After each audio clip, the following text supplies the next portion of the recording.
Heto na mga idol, may panibagong update na naman tayo sa mundo ng PBA.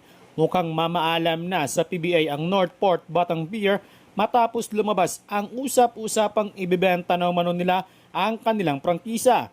Ayon sa source na nag-submit na umano ng letter ang naturang prangkisa sa pamunuan ng PBA.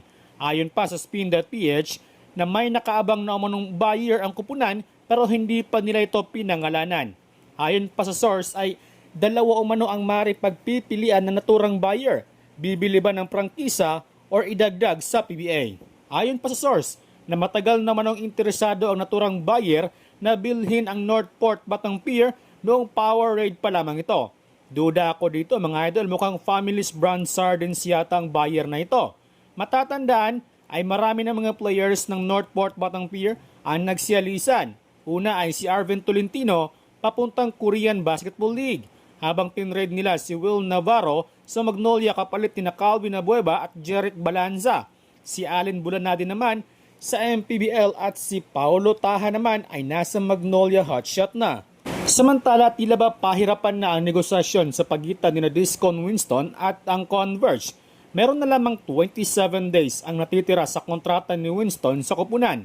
Ayon pa sa spin.ph na hindi umano nagpapakita si Winston sa laban ng Converge sa Kadayawan sa Davao City.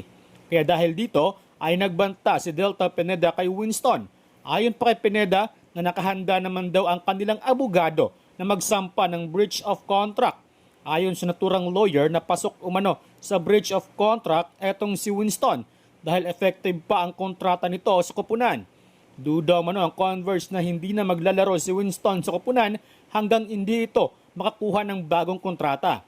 Pero ayon sa source na gusto umano ng kampo ni Winston ng mas mataas na kontrata, lalo na ang mga bonuses at exceed allowed salary cap rules.